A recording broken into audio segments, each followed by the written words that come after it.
On 2 occasions I have been asked, "Pray, Mr. Babbage, if you put into the machine wrong figures, will the right answers come out?" I am not able rightly to apprehend the kind of confusion of ideas that could provoke such a question.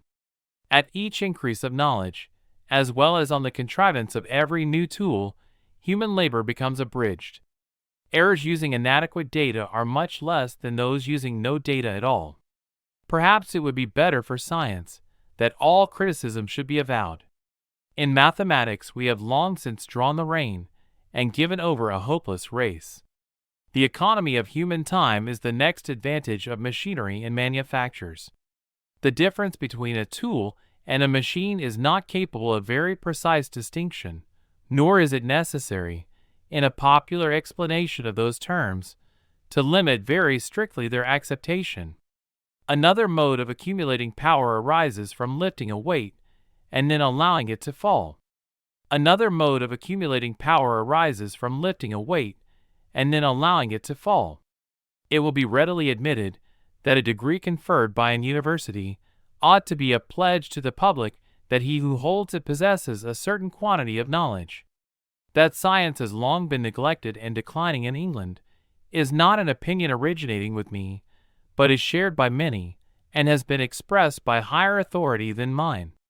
To those who have chosen the profession of medicine, a knowledge of chemistry, and of some branches of natural history, and, indeed, of several other departments of science, affords useful assistance.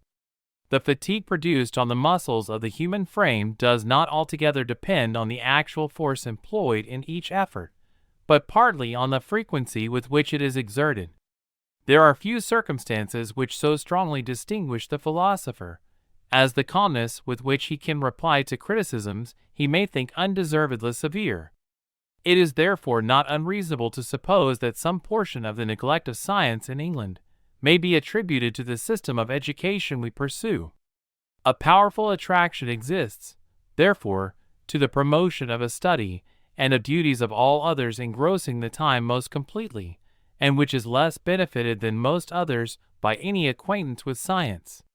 The accumulation of skill and science, which has been directed to diminish the difficulty of producing manufactured goods, has not been beneficial to that country alone in which it is concentrated.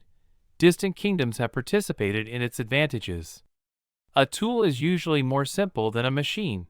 It is generally used with the hand, whilst a machine is frequently moved by animal or steam power. The public character of every public servant is a legitimate subject of discussion, and his fitness or unfitness for office may be fairly canvassed by any person.